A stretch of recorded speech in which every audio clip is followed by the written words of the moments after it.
출장을 마치고 하루 일찍 집에 돌아왔을 때 저는 현관문 앞에서 낯선 하이힐 한 켤레를 발견했습니다. 조용히 문을 열고 들어서자 남편과 재수 씨의 거친 숨소리가 제 귀를 때렸죠. 저는 몰래 그들의 모습을 사진으로 찍은 뒤 지훈에게 보냈습니다. 이제 진짜 게임이 시작된 겁니다. 제 이름은 이지은이고 올해 38살입니다. 한 생활용품 회사에서 지역 영업을 담당하고 있죠. 이번 출장은 천안으로 가서 협력 프로젝트를 논의하는 거였는데 원래 5일 일정이었지만 넷째 날 오후에 모든 일이 확정되었습니다. 프로젝트 마무리를 할 때 팀장님이 일이 잘 풀렸으니 하루 휴가를 주어 일찍 돌아가 쉬라고 말씀하셨죠. 이 말을 듣자마자 제 마음속 첫 번째 생각은 빨리 집에 가서 남편 박민준에게 깜짝 선물을 해줘야겠다는 것이었습니다. 박민준과 저는 결혼 12년 차이고 10살짜리 아들이 하나 있는데 지금은 저희 친정엄마 댁에 가 있습니다. 이번 출장 전 박민준은 제가 가장 좋아하는 갈비찜을 특별히 끓여주면서 출장 가서 조심하고 돌아오면 또 맛있게 해주겠다고 말했었죠. 2층과 3층 사이 계단참에 막 올라섰을 때 저는 저희 집에 익숙한 현관문 앞에 낯선 여자 하이힐 한 켤레가 떡하니 놓여있는 것을 보았습니다. 그 신발은 빨간색이었고 디자인은 아주 유행에 앞서 있었으며 굽은 가늘고 높았습니다. 한눈에 봐도 제 스타일이 아니었죠.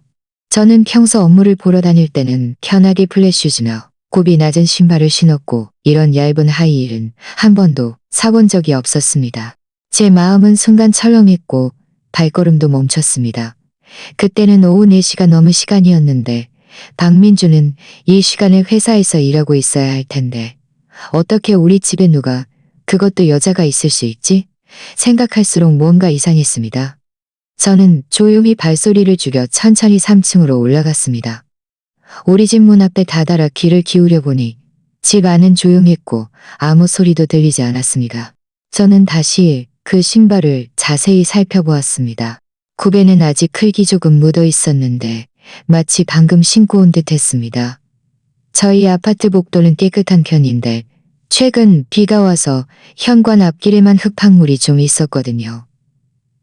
제 마음속 불안감은 점점 더 강해졌습니다.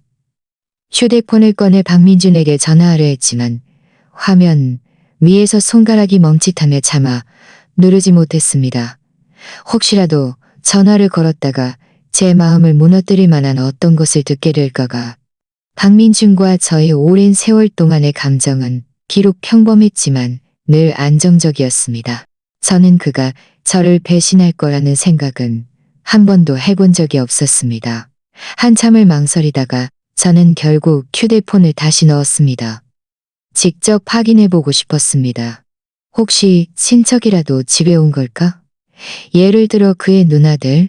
하지만 그의 두 누나 모두 제가 아는 사람들이고 그들이 신는 신발도 이런 스타일은 아니었죠.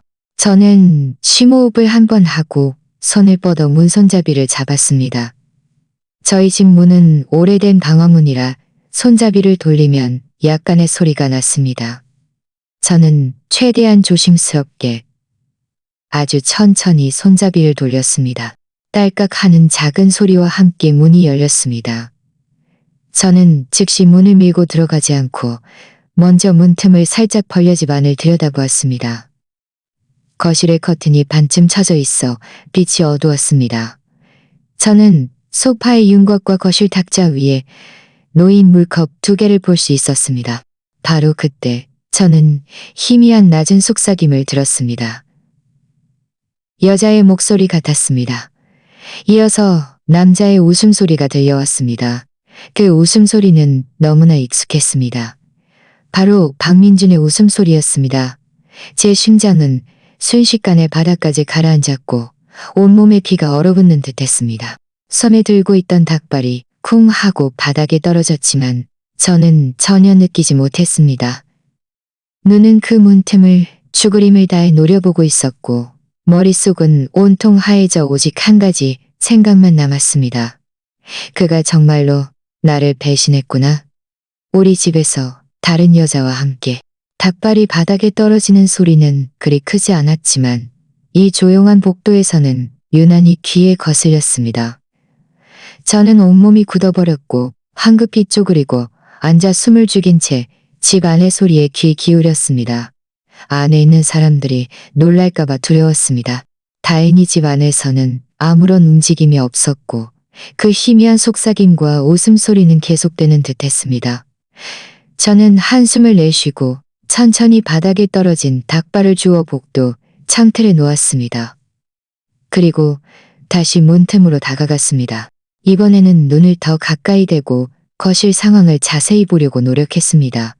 커튼 때문에 빛이 너무 어두워서 저는 소파에 나란히 기대어 앉아있는 두 사람의 그림자를 어렴풋이 볼 수 있을 뿐이었습니다.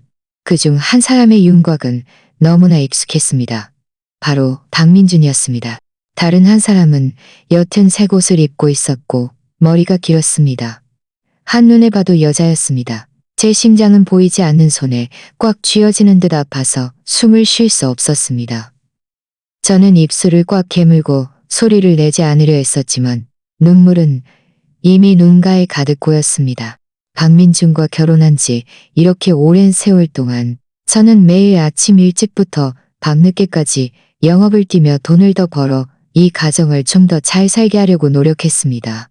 그런데 그는 제가 출장 간 사이에 다른 여자를 집에 들여와 바람을 피우고 있었으니 제가 괴로워하는 순간 집 안에서 또 소리가 들려왔습니다.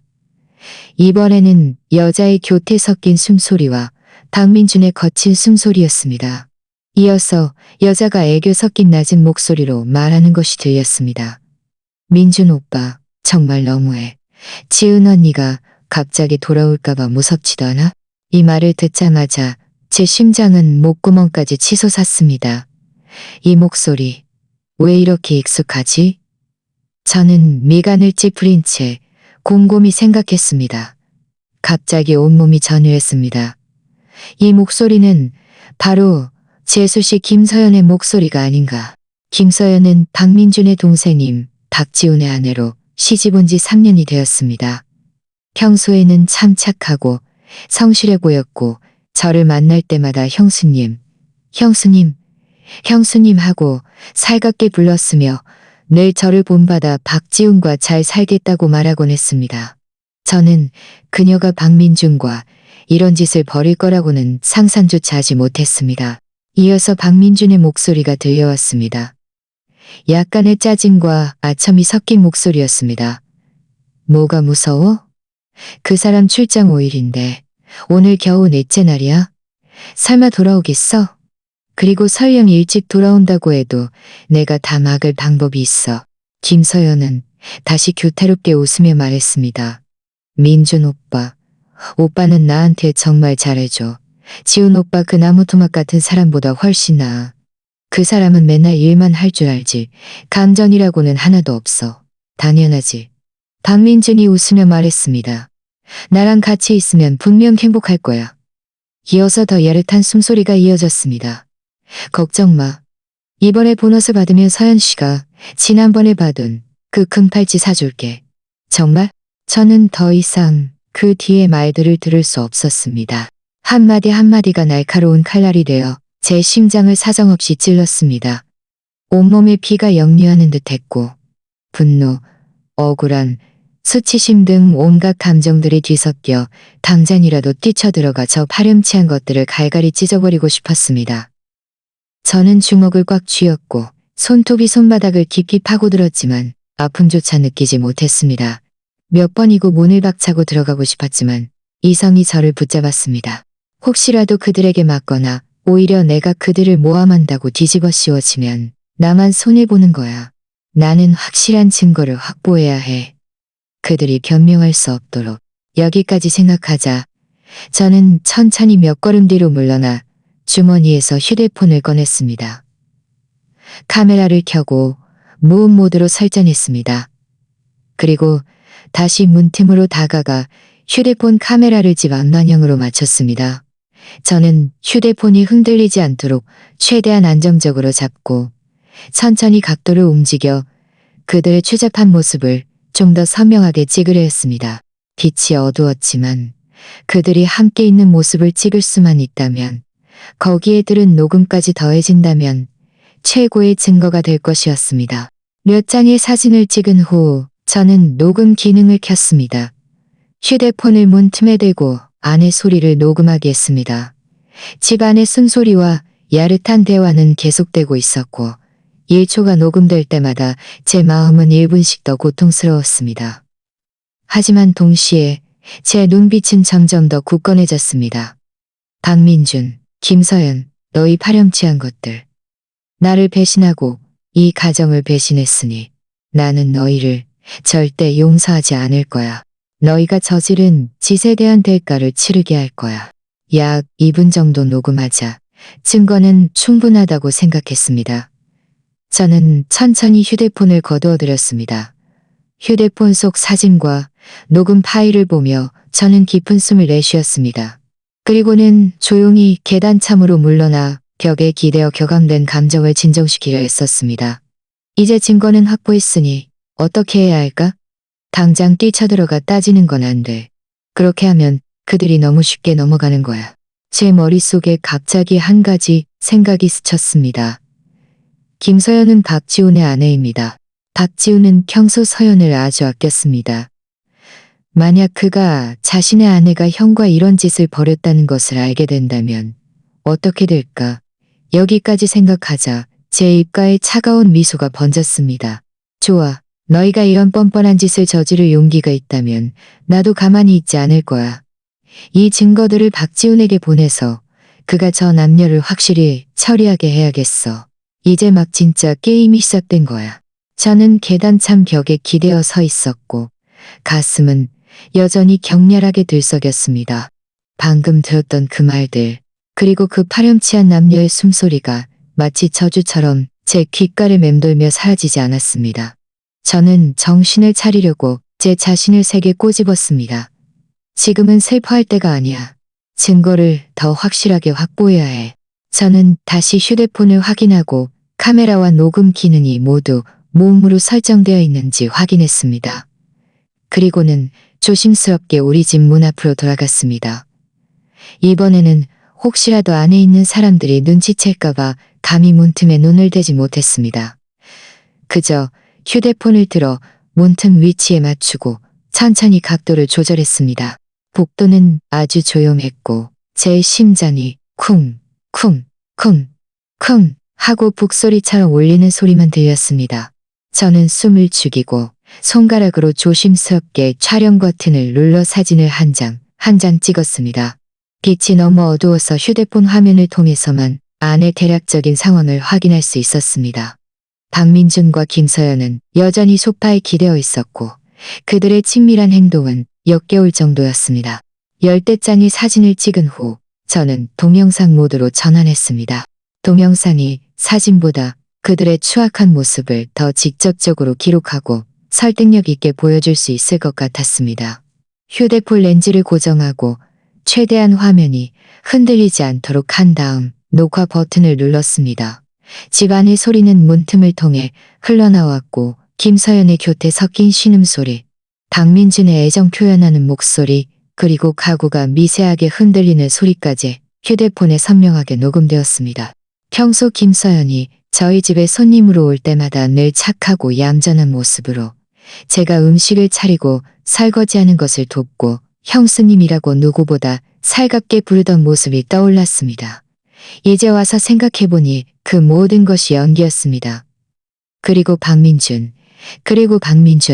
그는 예전에 늘 제가 힘들다고 말하며 너무 무리하지 말라고 자기가 열심히 돈 벌어 가정을 꾸려나갈 거라고 말했습니다. 그런데 지금은 그는 저 몰래 다른 기다. 그런데 지금은 여기까지 생각하자 저는 화가 나서 온몸이 부들부들 떨렸고 휴대폰마저 놓칠 뻔했습니다. 저는 서둘러 손을 진정시키고 마음속으로 되뇌었습니다. 이지은, 당황하지 마. 반드시 증거를 잘 확보해야 해. 나 자신을 위해서, 아들을 위해서 나는 강해져야 해. 동영상을 3분 정도 녹화했을 때 집안의 움직임이 갑자기 커졌습니다. 저는 김서연의 비명 소리를 들었고 이어서 박민준의 웃음소리가 들렸습니다. 저는 서둘러 휴대폰을 움직여 안에서 무슨 일이 일어나는지 보려 했습니다. 그러다 실수로 문틀에 부딪혀 쿵 하는 작은 소리가 났습니다. 집 안의 소리는 순식간에 멈췄습니다. 제 심장은 목구멍까지 치솟았고 너무 놀라 숨도 제대로 쉬지 못했습니다. 저는 서둘러 휴대폰을 거두어 몇 걸음 뒤로 물러나 계단참 모퉁이에 숨었습니다. 몇 초 후 집 안에서 박민준의 목소리가 들려왔습니다. 누구야? 아무도 대답하지 않았습니다. 잠시 후 발소리가 점점 가까워지는 것이 들렸습니다. 박민준이 문을 열러오는 것 같았습니다. 저는 숨을 죽이고 벽에 바싹 붙어 그가 문 밖으로 나오지 않기를 기도했습니다. 다행히 박민준은 문 안에서 한마디 물어볼 뿐 실제로 문을 열지는 않았습니다. 그가 김서연에게 복도에서 바람 소리가 난 것 같아 신경 쓰지 마 라고 말하는 것을 들었습니다. 김서연의 목소리에는 약간의 두려움이 섞여 있었습니다. 민준 오빠, 그래도 좀 걱정돼. 우리 그냥 그만할 거고. 혹시 지은 언니가 정말 돌아오면 나 큰일 나. 박민준의 목소리에는 약간의 짜증이 게다가 설령 그 사람이 정말 문 밖에 서 있다고 해도 내가 쫓아낼 방법이 있어. 걱정 마. 내가 있잖아. 여기까지 듣자. 저는 속으로 비웃음을 멈출 수 없었습니다. 박민준, 정말 자신만만하네. 하지만 네가 아무리 계산해도 내가 일찍 돌아올 줄은 몰랐겠지. 그리고 너희의 추잡한 모습을 내가 전부 찍어뒀을 줄은 더더욱 몰랐을 거야. 집안의 소리가 다시 야릇하게 이어지자 저는 천천히 모퉁이에서 나왔습니다. 이번에는 더 이상 동영상을 계속 찍을 용기가 나지 않았습니다. 저는 휴대폰 속 사진과 동영상을 모두 확인하여 선명하게 잘 찍혔는지 확인했습니다. 그리고 다시 녹음 기능을 켜서 그들의 대화를 한 번 더 녹음하고 나서야 비로소 안심했습니다. 저는 휴대폰을 주머니에 넣고 굳게 닫힌 현관문을 바라보았습니다. 마음속에는 증오심이 가득했습니다.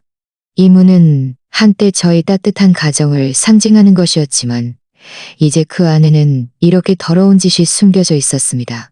저는 더 이상 머무르지 않고 몸을 돌려 천천히 계단을 내려갔습니다.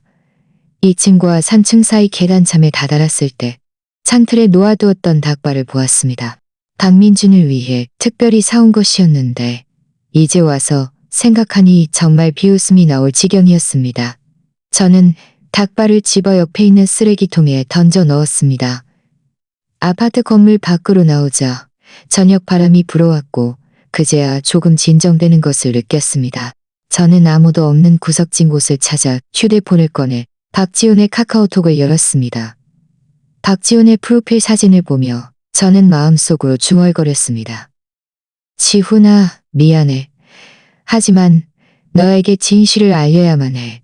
그리고는 메시지 전송 화면을 열어 증거를 그에게 보내려 했습니다. 박지훈의 카카오톡 대화창을 열고 화면 위에서 손가락을 멈칫했습니다. 갑자기 좀 망설여졌습니다. 박지훈은 박민준의 친동생이고 아주 성실한 사람입니다. 평소 저 형수님을 아주 존중했고 집에 무슨 일이 있으면 늘 먼저 나서서 도와주었습니다. 그와 김서연은 결혼한 지 3년이 되었는데 비록 넉넉하게 살지는 못했지만 두 사람이 싸웠다는 소리는 한 번도 들어본 적이 없었습니다.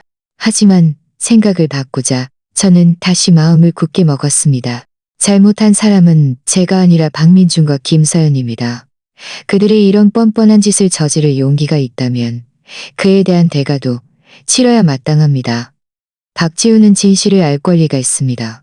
그는 가장 가까운 형과 아내에게 속아 계속 바보처럼 지낼 수는 없습니다. 저는 깊은 숨을 내쉬고 방금 녹음한 음성식 보냈습니다. 음성 파일을 보냈습니다. 음성 파일은 크지 않아 몇 초 만에 전송이 성공했습니다. 음성 파일은 전송이 성공했습니다. 사진을 보낼 때 제 손은 여전히 약간 떨렸습니다. 두려워서가 아니라 분노와 가슴 아픔 때문이었습니다. 박지훈이 안쓰러웠고 저 자신도 안쓰러웠습니다. 우리 둘 다 가장 가까운 사람에게 배신당한 가련한 사람들이었습니다. 사진을 보낸 후 저는 다시 생각하고 대화창에 한 줄을 입력했습니다. 지훈아, 지금 괜찮니? 빨리 우리 집으로 와서 네 형과 네 아내가 우리 집에서 무슨 짓을 벌이는지 봐. 글을 다 쓰고 주소까지 보낸 다음 휴대폰을 주머니에 넣고 구석에서 기다렸습니다. 박지훈이 이 모든 것을 보았을 때의 반응을 상상할 수 있었습니다. 분명 엄청나게 충격받고 분노할 것입니다. 누가 되었든 자신의 친형과 아내에게 배신당하면 견딜 수 없을 테니까요. 과연 이분도 채되지 않아 제 휴대폰이 울렸습니다. 박지훈에게서 걸려온 전화였습니다. 저는 깊은 숨을 내쉬고 통화 버튼을 눌렀습니다. 전화가 연결되자 박지훈의 분노에 찬 목소리가 들려왔습니다.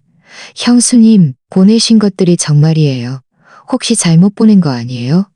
우리 형이 어떻게 서연이랑. 그의 목소리에는 믿을 수 없다는 기색과 함께 억눌린 울음이 섞여 있었습니다. 그의 목소리를 듣자 제 마음도 편치 않았지만 저는 애써 침착하게 말했습니다. 지훈아, 잘못 보낸 거 아니야. 이 모든 것은 내가 직접 보고 직접 들은 거야. 방금 찍은 거란다. 내가 출장에서 일찍 돌아왔는데 집 문 앞에 오자마자 김서연의 신발을 봤어. 그리고는 안에서 들리는 소리를 듣고 이 모든 걸 녹화했어. 우리 형도 이런 짓을 할 리가 없어. 형수님 혹시 잘못 보신 거 아니에요? 잘못 보지도 잘못 듣지도 않았어. 저는 단호한 어조로 말했습니다. 지훈아, 네가 받아들이기 힘들겠지만 이게 사실이야. 못 믿겠으면 당장 와서 봐. 그들 지금도 우리 집 안에 있어. 전화 저편에서는 몇 초간 침묵이 흘렀고 이어서 박지훈의 이를 가는 듯한 목소리가 들려왔습니다. 좋아요. 형수님. 제가 지금 바로 갈게요. 거기서 기다려주세요. 흥분하지 마세요. 제가 가서 저 둘이 대체 무슨 짓을 꾸미고 있는지 봐야겠어요. 알겠어. 나는 아파트 건물 입구 왼쪽 구석에서 기다릴게. 오면 전화 줘. 저는 말하고 전화를 끊었습니다. 저는 벽에 기대어 서 있었고 온몸의 기운이 다 빠져나가는 것 같았습니다. 박지훈과 이야기할 때는 애써 강한 척해야 했지만 전화를 끊자마자 억울함과 슬픔이 다시 밀려왔습니다. 결국 참지 못하고 눈물이 흘러내려 바닥에 떨어져 산산조각 났습니다. 박민준과 결혼했을 때가 떠올랐습니다. 비록 힘들었지만 행복했습니다. 비록 힘들었지만 행복했습니다. 그는 매일 퇴근길에 저를 데리러 왔고 제가 좋아하는 간식을 사주었으며 그때 그의 눈에는 온통 저뿐이었습니다. 그런데 지금 그는 왜 이렇게 변해버렸을까요? 그리고 김서연, 막 시집 왔을 때는 늘 제 손을 잡고 속마음을 털어놓으며 앞으로 박지훈과 잘 살겠다고 저와도 잘 지내며 서로 돕겠다고 말했습니다. 그런데 결과는 그녀는 결국 자신의 시아주버니와 이런 짓을 벌이다니 정말 천륜을 저버린 짓이었습니다. 저는 눈물을 닦고 마음속으로 굳게 다짐했습니다. 이 일이 해결되면 박민준과 반드시 이혼할 거야. 아들과 함께 새로운 삶을 다시 시작할 거야. 제가 엉뚱한 생각을 하고 있을 때 휴대폰이 다시 울렸습니다. 박지훈에게서 걸려온 전화였습니다. 저는 서둘러 눈물을 닦고 통화 버튼을 눌렀습니다. 형수님, 저 도착했어요. 형수님 집 아파트 입구인데 어디 계세요? 박지훈의 목소리는 여전히 분노에 차 있었고 급하게 달려왔는지 숨을 헐떡이는 소리가 들렸습니다. 저는 입구 왼쪽 구석에 있어요. 이리로 와. 멀지 않은 곳에서 파란색 작업복을 입은 남자가 빠른 걸음으로 저에게 다가오고 있었는데 바로 박지훈이었습니다. 그의 얼굴에는 분노와 초조함이 가득했고 눈은 충혈되어 있었습니다. 저를 보자 그는 발걸음을 재촉해 제 앞으로 와서 다급하게 물었습니다. 형수님, 그들 정말 안에 있어요. 저는 고개를 끄덕이며 아파트 3층 방향을 가리켰습니다. 작은 목소리로 말했습니다. 저 위에 우리 집이야. 지금도 안에서 소리가 들려. 네가 직접 올라가서 보면 알 거야. 박지훈은 제가 가리킨 방향을 한번 보더니 이를 악물고 몸을 돌려 아파트 건물 안으로 돌진했습니다. 저는 그의 뒤를 따랐습니다. 마음속은 긴장되면서도 기대감이 교차했습니다.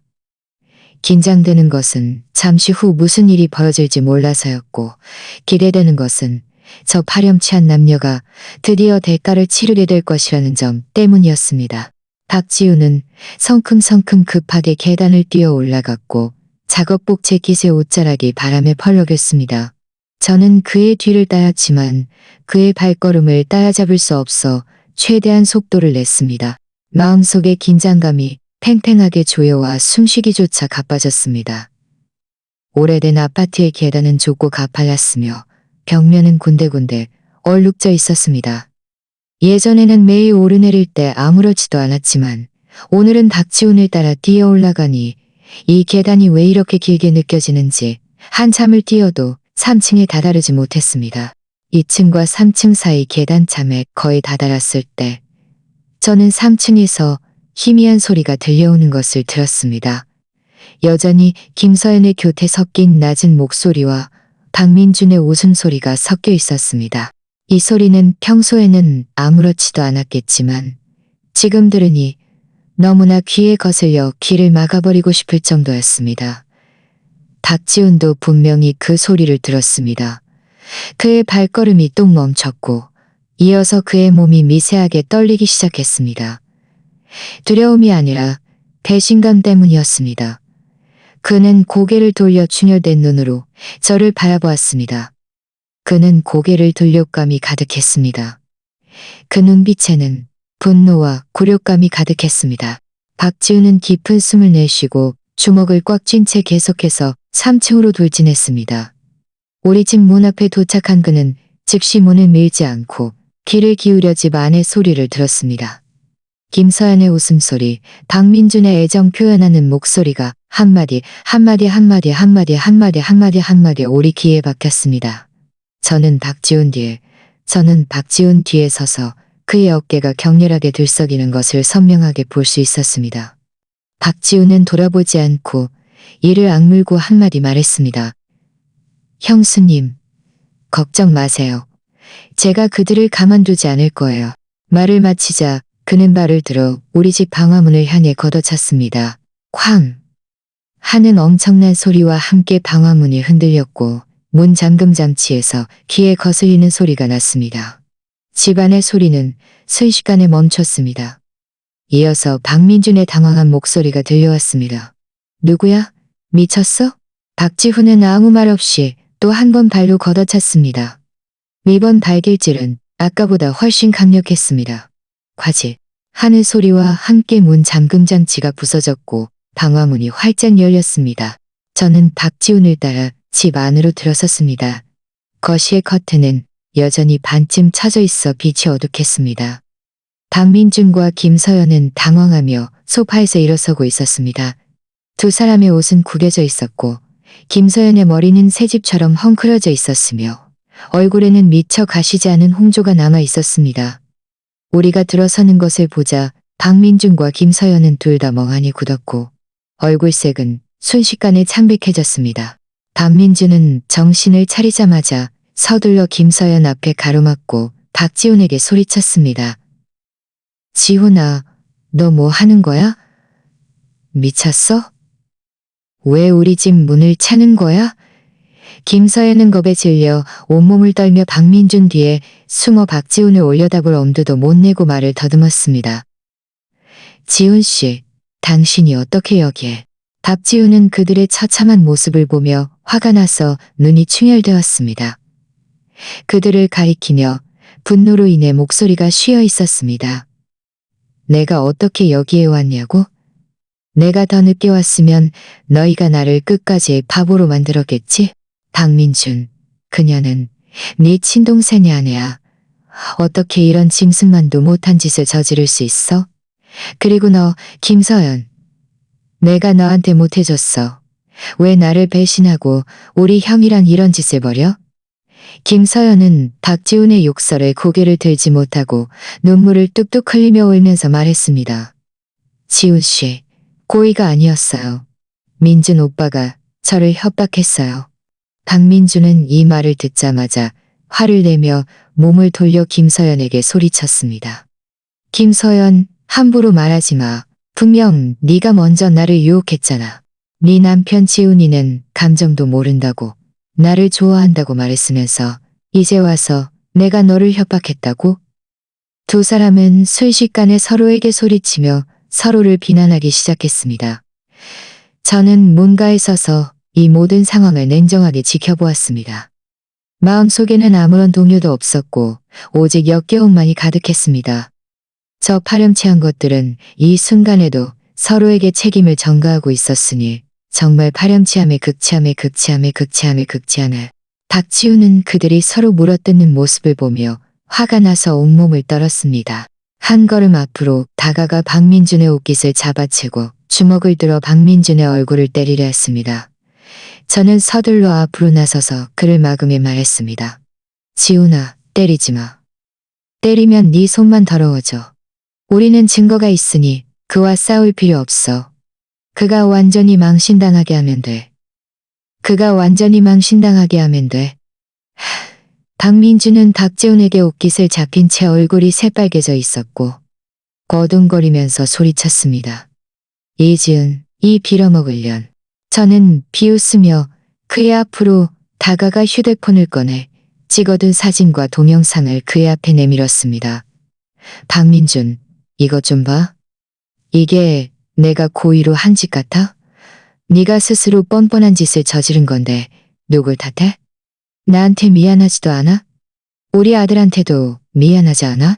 박민주는 휴대폰 속 사진과 동영상을 보자마자 얼굴색이 순식간에 창백해졌고 버둥거리던 동작도 멈췄습니다. 그의 눈빛에는 공포가 가득했습니다. 그는 이 모든 것이 세상에 알려지면 자신이 완전히 끝장이라는 것을 알았습니다. 김서연도 휴대폰 속 내용을 보고는 더 심하게 울며 바닥에 주저앉아 끊임없이 중얼거렸습니다. 끝났어. 완전히 끝났어. 저는 휴대폰을 거두어 그들의 처참한 모습을 보며 마침내 한 줄기 희열을 느꼈습니다. 박민준, 김서연, 너희들의 좋은 시절은 끝났어. 박민준은 휴대폰 속 증거에 혼비백산하여 원래 붉게 달아올랐던 얼굴에서 순식간에 핏기가 사라졌습니다. 입술은 떨렸고 한참 동안 제대로 된 말 한마디를 잊지 못했습니다. 그는 이 사진과 동영상이 빼도 박도 못할 철짐이며 제가 이것들을 외부에 공개하는 순간 친척과 친구들 앞에서 고개를 들 수 없을 뿐만 아니라 심지어 직장까지 이룰 수 있다는 것을 알고 있었습니다. 박지우는 여전히 그의 옷깃을 놓지 않고 있었고 그 비굴한 모습을 보니 더욱 화가 치밀어 올랐습니다. 그는 박민준을 세게 밀쳤고 박민준은 휘청거리며 몇 걸음 뒤로 물러나 소파에 넘어질 뻔했습니다. 이제야 겁이 나냐? 박지훈이 격노하며 소리쳤습니다. 처음에 이런 짓을 저지를 때는 이런 날이 올 거라는 생각은 안 했어. 나한테 미안하지도 않아? 형수님한테, 우리 조카한테 미안하지도 않냐고? 박민준은 몸을 추스르고 시선을 피하며 우리를 똑바로 보지 못했습니다. 입술을 달싹이며 더듬거렸습니다. 지훈아, 내 말 좀 들어봐. 이건 다 오해야. 서연이랑 나는 그냥 한순간의 실수였어. 다른 뜻은 없었어. 오해? 한순간의 실수? 한순간의 실수. 저는 비웃으며 그의 앞으로 다가가 그의 눈을 똑바로 쳐다보며 말했습니다. 박민준, 당신은 배신을 오해라고 하고 뻔뻔함을 실수라고 하는군. 당신이 김서영과 우리 집 소파에서 더러운 짓을 벌일 때는 이게 오해라고 생각 안 했어? 당신이 그녀에게 금팔찌를 사주겠다고 약속할 때는 이게 실수라고 생각 안 했냐고? 제 말은 날카로운 칼날처럼 박민준의 가슴을 찔렀고 그는 고개를 숙이며 더 이상 아무 말도 하지 못했습니다. 그런데 옆에 숨어있던 김서연이 갑자기 울음을 멈췄습니다. 그녀는 바닥에서 일어나 저를 원망스러운 눈빛으로 노려보며 말했습니다. 이지은, 여기서 착한 척하지 마. 네가 맨날 출장 다니느라 집안일 돌보지 않았으니까 민준 오빠가 나를 찾은 거 아니야. 이 모든 게 다 네 잘못이야. 이 말을 듣자 저는 기가 막혀 웃음이 나올 뻔했습니다. 저는 제 코를 가리키며 말했습니다. 내 잘못이라고. 김서연, 너 정말 뻔뻔하다. 내가 출장 다니는 게 누굴 위해서인데. 이 가정을 위해서 우리 아들 학비 좀 더 벌고 저축 좀 더 하려고 하는 거 아니야? 그런데 너는 내가 없는 틈을 타서 내 남편을 유혹하고 이제 와서 나를 탓한다고? 나는 그를 유혹하지 않았어. 김서연이 비명을 질렀습니다. 그가 먼저 나를 찾았어. 그는 당신을 오래전부터 좋아하지 않았다고 했어. 당신은 맨날 비바람 맞고 다니느라 피부도 거칠고 까맣고 나랑은 비교도 안 된다고 했어. 그는 당신이랑 이혼하고 나랑 결혼할 거라고도 했어. 김서연의 말이 끝나자 박민주는 바로 당황하여 몸을 돌려 그녀에게 소리쳤습니다. 김서연, 무슨 헛소리를 하는 거야? 내가 언제 그런 말을 했어? 여기서 이간질하지 마. 헛소리 아니야. 김서연도 지지 않고 말했습니다. 김서연도 지지 않고 말했습니다. 두 사람은 다시 서로를 물어뜯으며 평소에 숨겨진 더러운 일들을 모두 폭로했습니다. 박지훈과 저는 옆에 서서 그들의 말을 들으며 점점 더 얼굴이 굳어졌습니다. 알고 보니 그들은 이미 오래전부터 관계를 맺고 있었고 한두 번이 아니라 밖에서도 미르를 즐겼던 것이었습니다. 내가 정말 눈이 멀었어. 너 같은 걸 아내로 놨다니. 네가 정말 눈이 멀었어. 박지훈은 들을수록 화가 치밀어 올랐습니다. 그는 앞으로 다가가 김서연의 팔을 잡아채며 말했습니다. 김서연은 버둥거리며 소리쳤습니다. 박지훈, 이 손 놔. 난 당신이랑 더 이상 못 살아. 당신이랑 이혼하고 민준 오빠랑 같이 살 거야. 꿈깨. 박지훈이 으르렁거렸습니다. 이혼은 할 수 있어. 하지만 한 푼도 가져갈 생각은 마. 그리고 너, 박민준, 내 가정을 파괴했으니 너도 가만두지 않을 거야. 박민준은 박지훈이 정말로 진지하게 나오자 겁이 났습니다. 그는 서둘러 앞으로 나서서 박지훈과 김서연을 떼어놓으려 하며 말했습니다. 지훈아, 말로 하자. 손대지 마. 우리 다 한 가족인데 이렇게까지 할 필요 없잖아. 한 가족. 박지훈은 그의 손을 뿌리치며 말했습니다. 네가 나를 한 가족으로 생각했다면 내 아내를 유혹했겠어? 네가 그런 짓을 저지른 순간부터 우리는 더 이상 한 가족이 아니야. 바로 그때 문 밖에서 갑자기 노크 소리가 들려왔습니다. 이웃 주민들의 목소리도 들려왔습니다. 박민준 씨네 집 무슨 일이야? 이렇게 시끄러워서 다들 쉴 수가 없네. 제 마음이 움직여 문가로 가서 문을 열었습니다. 문 앞에는 몇몇 이웃 주민들이 서 있었는데 모두 평소 저희와 관계가 좋았던 분들이었습니다.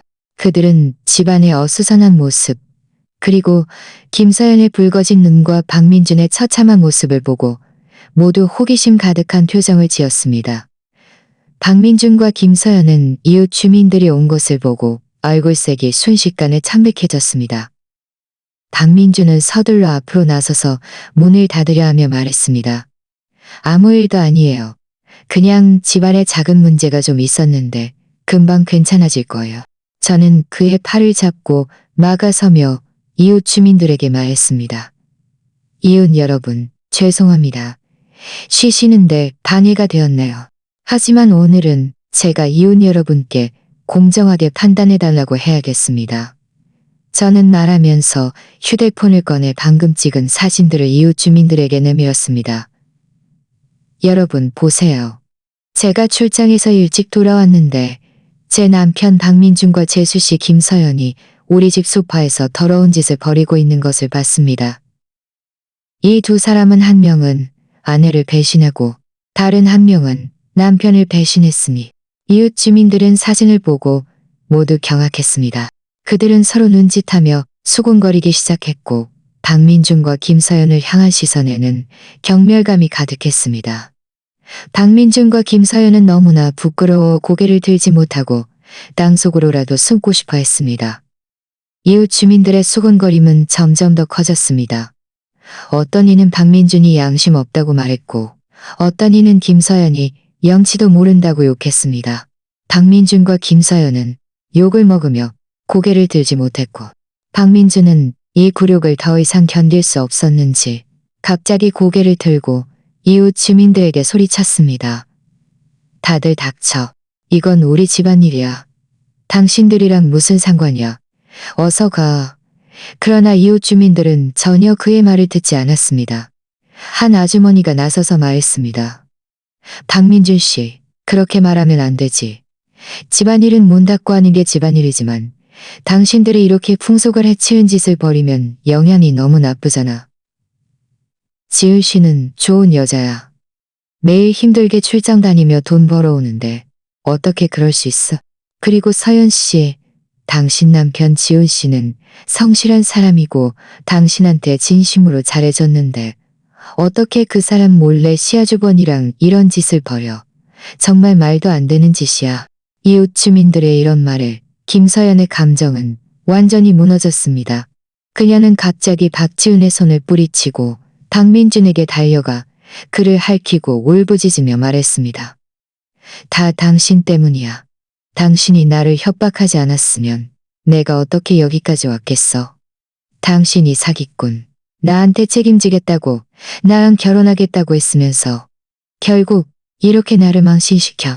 박민준은 그녀에게 핥히어져 얼굴에 상처투성이었지만 그 역시 화가 나서 손을 들어 그녀를 때리려 했습니다. 저는 서둘러 앞으로 나서서 그를 막으며 말했습니다. 박민준, 당신 아직도 사람을 때리려 해? 당신이 저지른 짓이 아직 충분히 심하지 않다고 생각해? 박지훈도 한 걸음 앞으로 다가서서 박민준을 차갑게 노려보며 말했습니다. 네가 감히 그녀에게 손대기만 해봐. 내가 오늘 너를 가만두지 않을 거야. 박민준은 우리 두 사람의 노려보는 시선에 손을 허공에 든 채 멈칫하더니 결국 손을 내렸습니다. 그는 김서연을 악독하게 노려보며 말했습니다. 내가 너를 협박했다고? 김서연, 말 똑바로 해. 내가 언제 너를 협박했어? 김서연은 울면서 주머니에서 휴대폰을 꺼내 채팅 화면을 열어 박지훈에게 내며 말했습니다. 지훈 씨, 봐요. 이게 다 그가 나한테 보낸 메시지예요. 그가 나랑 잘 지내지 않으면 내가 예전에 밖에서 일했던 일들을 당신한테 다 말할 거라고 했어요. 그리고 이 아파트 단지에서 박지훈은 서둘러 휴대폰을 받아 자세히 살펴보았습니다. 저도 옆으로 다가가 한번 훑어보니 채팅 기록에는 박민준이 정말로 많은 협박성 메시지를 보냈고 김서연의 예전 사적인 일들을 언급하며 어조가 매우 악랄했습니다. 박지훈은 볼수록 화가 나서 손이 떨리기 시작했습니다. 그는 고개를 들고 박민준에게 소리쳤습니다. 그녀가 고의로 나를 유혹하고 그걸 가지고 나를 협박한 거라고. 이런 수단을 써서 서연을 협박하다니. 당신이 먼저 나를 찾았어. 당신은 심지어 집안 돈을 빼돌려 나한테 선물도 사줬잖아. 내가 모를 줄 알았어? 당신 얼마 전에 몰래 3천만 원을 뽑아서 나한테 목걸이랑 팔찌 사주고 남은 돈은 다 나한테 썼잖아. 집안 돈을 빼돌렸다는 말을 듣자 제 심장이 쿵 하고 내려앉았습니다. 얼마 전 집은행 계좌에서 3천만 원이 사라진 것을 확인했었습니다. 박민준에게 물었을 때 그는 친구에게 급하게 빌려줬다고 했고 조만간 갚을 거라고 말했습니다. 저는 그때 그의 말을 믿었지만 그가 김서연에게 돈을 썼을 줄은 상상도 못했습니다. 저는 서둘러 제 휴대폰을 꺼내 은행 앱을 열고 이체 기록을 보여주며 박민준에게 말했습니다. 박민준, 당신 더 할 말 있어. 이 3천만 원 친구에게 빌려줬다고 했잖아. 그런데 결국 김서연한테 썼다고? 이 돈은 내가 힘들게 벌어서 우리 아들 학비 내고 집안 비상금으로 쓸 돈이었는데 당신이 이렇게 낭비하다니. 이웃 주민들은 이체 기록을 보고 더욱 크게 수군거렸습니다. 아, 원래 이랬던 거야? 세상에, 집안 돈을 빼돌려 바람 피우는 여자한테 썼다니. 너무 심하네. 지은 씨 정말 불쌍하다. 박민준의 얼굴은 완전히 흑빛이 되었습니다. 그는 더 이상 변명할 수 없다는 것을 알았습니다. 그는 소파에 주저앉아 두 손으로 머리를 감싸쥐고 절망적인 표정을 지었습니다. 그러나 김서연은 그를 놓아줄 생각이 없는 듯 계속 울면서 말했습니다.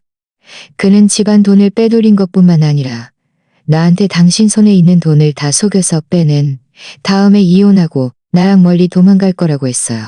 이 말들은 마치 거대한 망치처럼 제 심장을 사정없이 내리쳤습니다. 저는 박민준이 그저 한순간의 실수였다고 생각했지만 그가 이미 오래전부터 제 돈을 속여 빼내고 저와 이혼할 계획을 세웠을 줄은 상상도 못했습니다. 그에 대한 저의 마지막 감정마저도 이 순간 완전히 사라졌습니다. 박지호는 더 이상 참지 못했습니다. 그는 달려가 박민준에게 주먹과 발길질을 퍼부었고 입으로는 끊임없이 욕했습니다. 이것은 박민준에게 주먹과 발길질을 퍼부었고 입으로는 끈이 나를 속이고 형수님까지 속여 이웃 주민들도 막지 않고 옆에서 지켜보며 때때로 박민준을 향해 비난의 말을 퍼부었습니다. 박민준은 얻어맞아 바닥에 웅크린 채 끊임없이 신음했습니다. 김서연은 옆에 서서 이 모든 것을 지켜보았지만 얼굴에는 아무런 표정도 없었습니다. 마치 박민준의 죽고 사는 것이 자신과는 아무 상관없다는 듯이 말입니다. 저는 김서연에게 다가가 차갑게 말했습니다. 김서연, 당신이 무사히 빠져나갈 수 있을 거라고 생각해? 박민준이 당신을 협박했다고 해도 당신은 지훈이를 배신하지 말았어야 했다고. 당신도 당신 행동에 대한 대가를 치러야 할 거야. 김서연은 고개를 들어 저를 바라보았고 그녀의 눈빛에는 절망감이 가득했습니다. 그녀는 말했습니다. 제가 잘못한 건 알아요. 하지만 저도 어쩔 수 없었어요. 이제 와서 이런 말을 해봤자 소용없어요. 저는 아무것도 없어요. 저는 그녀를 동정하지 않았습니다. 가련한 사람에게는 반드시 미워할 만한 점이 있는 법입니다. 만약 그녀 스스로 의지가 그녀였습니다. 바로 그때 박지훈이 손을 멈추고 거친 숨을 몰아쉬며 말했습니다. 김서연, 우리 이혼하자. 당신은 빈손으로 나가. 이제부터 우리는 아무런 관계도 없어. 박민준도 바닥에서 일어나 얼굴에 피를 닦으며 저에게 말했습니다. 예지은, 이미 이렇게 됐으니 우리도 이혼하자. 저는 비웃으며 말했습니다. 이혼은 할 수 있어. 하지만 내가 빈손으로 나가라고? 말도 안 돼. 이 집은 내가 결혼 전에 계약금 냈고 집안 저금 대부분은 내가 번 돈이야. 당신이 빼돌린 그 3천만 원. 박민준은 제가 이렇게 강경하게 나올 줄은 예상 못했는지 잠시 멍하니 있다가 말했습니다. 너무 심하게 굴지 마. 이 집 대출금 나도 갚았고 저금에도 내 몫이 있어. 전부 당신 것만은 아니야. 저는 미리 준비해둔 재산 목록을 꺼내며 말했습니다. 당신이 직접 봐. 지난 몇 년 동안 당신이 총 얼마를 벌었고 얼마의 대출금을 갚았는지. 집안 생활비 대부분은 내가 부담했어. 만약 나에게 돌려주지 않으면 법원에 고소할 거야. 저는 재산 목록을 박민준 앞에 내밀었습니다. 거기에는 지난 몇 년간 제가 영업으로 받은 인센티브와 보너스, 결혼 전 계약금 이체 기록, 주택대출 상환 내역까지 모두 깔끔하게 정리되어 있었습니다. 박민준은 지난 몇 년간 월급이 많지 않았고 한 달에 겨우 400만 원 남짓이었습니다. 그의 담민준은 얼굴이 굳어졌습니다. 그의 담배와 술값 지출을 제외하면 실제로 가정에 보태는 돈은 거의 없었고 주택 대출 제외하면 실제로 가정에 보태는 돈은 고는 거의 없었고 입술을 달싹이며 무언가 말하려 했지만 반박할 이유를 찾지 못했습니다. 이웃 주민들도 구경하러 모여들었고 목록의 내용을 보고 모두 저를 대신해 말해주었습니다. 아까 말했던 아주머니가 말했습니다. 지은 씨, 이 목록 정말 깔끔하게 정리됐네. 민준 씨, 더 할 말 있어. 지난 몇 년간 정말 지은 씨가 이 가정을 이끌어왔잖아. 그런데도 뻔뻔하게 재산을 요구한다고? 맞아. 다른 이웃 주민이 거들었습니다. 집안 돈을 빼돌려 바람 피우는 여자한테 쓴 것 자체가 잘못입니다. 박민주는 말하는 이웃 주민들을 향해 얼굴을 붉히며 노려보았지만 감히 반박하지 못했습니다. 그는 고개를 돌려 저에게 말했습니다. 설령 대출금 대부분을 당신이 갚았다고 해도 이 집에도 내 몫이 있고 저금도 나도 기여했으니 전부 당신 것만은 아니야. 내 몫이 있다고? 내 몫이 있다고? 내 몫이 있다고? 내 몫이 있다고? 내 몫이 있다고? 내 몫이 있다고? 나를 빈손으로 휴대폰에 미리 저장해둔 녹음 파일을 재생했습니다. 그런데 지금도 뻔뻔하게 나한테 재산을 요구해. 녹음 파일 속 박민준의 목소리가 선명하게 흘러나왔고 그 목소리 속 계산적인 태도와 경멸은 모든 사람이 똑똑히 들을 수 있을 정도였습니다. 박민준의 얼굴은 순식간에 창백해졌고 바닥에 주저앉아 더 이상 한마디도 할 수 없었습니다. 김서연은 옆에 서서 이 모든 것을 지켜보다가 갑자기 웃기 시작했습니다. 아주 섬뜩한 웃음이었습니다. 그녀는 말했습니다. 박민준, 당신도 이런 날 했습니다. 나도 당신에 대한 증거가 있어. 당신이 예전에 나한테 몰래 5천만 원의 비상금을 사무실 서랍에 숨겨뒀다고 했지? 그 돈도 당신들 부부 공동재산 아니야. 이 말을 듣자 제 마음이 철렁했습니다. 저는 박민준이 비상금을 숨겨뒀다는 것을 전혀 몰랐습니다. 박민준은 비상금을 숨겨뒀다는 것을 전혀 몰랐습니다. 어차피 나도 이혼할 거고 빈손으로 나가는 거지. 네가 어떻게 감히 그런 말을 해. 네가 어떻게 감히 그런 말을 해. 내가 편치 못하면 당신도 편치 못하게 해줄 거야. 박지우는 김서연에게 다가가 차갑게 말했습니다. 설령 그가 비상금을 숨겨뒀다고 해도 당신과는 상관없어. 우리 이혼 합의서에 당신은 빈손으로 나가는 거야. 한 푼도 가져갈 생각 마. 김서연은 고개를 끄덕이며 말했습니다. 알아요. 그냥 그 뻔뻔한 얼굴이 보기 싫을 뿐이에요. 지훈 씨. 우리 지금 당장 이혼 수속 봐봐요. 저는 당신네 식구들과 더 이상 엮이고 싶지 않아요. 저는 고개를 돌려 박민준에게 말했습니다. 박민준, 이제 증거는 확실해. 당신은 순순히 이혼 서류에 사인하고 빈손으로 나가면서 빼돌린 3천만 원을 나에게 돌려줘. 그러면 내가 이 증거들을 당신 회사에 넘기지 않을 수도 있어. 아니면 법정에서 보자. 그때는 당신을 빈손으로 나가게 할 뿐만 아니라 회사에서 완전히 망신당하게 해서 직장까지 잃게 만들 거야. 그는 분명 해고될 것이었습니다. 박민준의 직장은 제가 인맥을 동원해 찾아준 공기업이었는데 그는 이 점을 잘 알고 있었고 한참을 망설이다가 결국 고개를 숙이며 말했습니다. 사인할게. 3천만 원은 갚을게. 그가 타협하는 것을 보자 제 마음은 드디어 한결 가벼워졌습니다. 저는 가방에서 미리 준비해둔 이혼 합의서를 꺼내 그의 앞에 내밀었습니다. 여기 사인해. 박민준은 펜을 잡았지만 손은 여전히 떨렸습니다. 한참을 망설이다가 결국 이혼 합의서에 자신의 이름을 소명했습니다. 사인을 마친 그는 펜을 던지고 얼굴을 감싼 채 바닥에 쪼그리고 앉아 울기 시작했습니다. 그가 후회하는 것인지 아니면 모든 것을 잃은 슬픔 때문인지는 알 수 없었지만 저는 그를 조금도 동정하지 않았습니다. 이 모든 것은 그가 마땅히 받아야 할 때가였습니다. 박지훈도 미리 준비해둔 이혼 합의서를 꺼내 김서연에게 건넸습니다. 김서연은 망설임 없이 펜을 들고 자신의 이름을 서명했습니다. 사인을 마친 그녀는 박지훈을 한 번도 보지 않고 몸을 돌려 떠났습니다. 그녀의 쓸쓸한 뒷모습을 보며 제 마음속에는 아무런 감정도 없었습니다. 이것은 그녀 스스로 선택한 길이었으니까요. 이웃 주민들도 일이 해결된 것을 보고 모두들 차례로 돌아갔습니다. 돌아가기 전에는 저를 위로하는 말 몇 마디도 잊지 않았습니다. 저는 웃으며 그들에게 사과했지만 마음속은 더없이 홀가분했습니다. 제 마음을 짓누르던 커다란 돌덩이가 드디어 떨어진 것이었습니다. 박지훈이 제 앞으로 다가와 미안해하며 말했습니다. 형수님, 죄송해요. 다 우리 형이 잘못해서 형수님이 이렇게 힘든 일을 겪게 됐어요.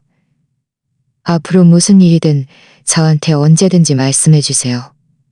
제가 꼭 도와드릴게요. 저는 고개를 저으며 말했습니다. 지훈아, 네 잘못이 아니야. 그들 스스로가 저지른 잘못이야. 앞으로 우리는 여전히 친척이니까 너도 너무 힘들어하지 말고 잘 지내. 박지훈은 고개를 끄덕이고는 바닥에 쪼그리고 앉아있는 박민준을 복잡한 눈빛으로 한 번 더 바라보더니 결국 몸을 돌려 떠났습니다. 박민준은 여전히 바닥에 쪼그리고 앉아 울고 있었습니다. 저는 그의 앞으로 다가가 말했습니다. 박민준, 사인도 다 했으니 당신도 어서 가. 이 집은 내 거야. 앞으로 다시는 돌아오지 마. 3천만 원은 3일 안에 내 계좌로 입금해. 안 그러면 똑같이 법원에 고소할 거야. 박민준은 고개를 들어 눈물 범벅이 된 얼굴로 저를 바라보며 말했습니다. 이지은, 우리 이렇게 오랜 세월의 감정이 이렇게 끝나는 거야? 저는 비웃으며 말했습니다. 당신이 나를 배신했을 때, 당신이 집안 돈을 빼돌려 다른 여자에게 선물을 사줬을 때, 당신이 내 돈을 속여 빼낼 계획을 세웠을 때, 그때는 우리의 감정을 생각 안 했어? 당신이 내 돈을 생각 안 했어? 당신이 그런 짓들을 저지른 그 순간부터, 우리의 순간부터 우리의 생각 안 했어? 박민주는 거실에 한동안 머물다가 결국 쓸쓸히 떠났습니다. 문 닫히는 소리를 듣자마자 저는 더 이상 참지 못하고 눈물을 흘렸습니다. 이것은 슬픔의 눈물이 아니라 해방감의 눈물이었습니다. 다음 날 저는 집안을 완전히 청소하고 박민준의 물건들을 모두 버렸습니다. 그리고는 친정엄마께 전화해서 있었던 일들을 전부 말씀드렸습니다. 엄마는 저를 안쓰러워하면서도 제 결정을 지지해 주셨고 며칠 동안 저와 함께 있어 주겠다고 말씀하셨습니다. 사흘 후 박민준은 정말로 3천만 원을 제 계좌로 입금했습니다. 저는 그 돈으로 아들이 늘 가고 싶어 했던 학원에 등록시켜 주었습니다. 아들이 즐거워하는 모습을 보니 제 마음은 더없이 만족스러웠습니다. 나중에 들으니 박민준은 이 일 때문에 회사에서 고개를 들지 못했고 얼마 지나지 않아 자진해서 사표를 냈다고 합니다. 김서연은 이혼 후 이 도시를 떠났고 다시는 돌아오지 않았다고 합니다. 박지훈은 새로운 사람을 만나 행복하게 잘 지내고 있다고 합니다. 그리고 저는 계속해서 영업직 일을 하고 있고 실적은 점점 더 좋아져서 추임으로 승진했습니다. 저는 아들과 단둘이 의지하며 살아가고 있고 삶은 충실하고 즐겁습니다. 저는 마침내 깨달았습니다. 여자는 남자 없이도 충분히 잘 살 수 있다는 것을. 저를 배신한 사람들은 결국 마땅한 대가를 치렀고 저 또한 이 풍파 속에서 더 나은 자신으로 살아났습니다. 자, 오늘 이야기는 여기까지입니다. 시청해 주셔서 감사합니다. 제 채널이 마음에 드셨다면 구독과 좋아요 부탁드립니다. 행복하세요.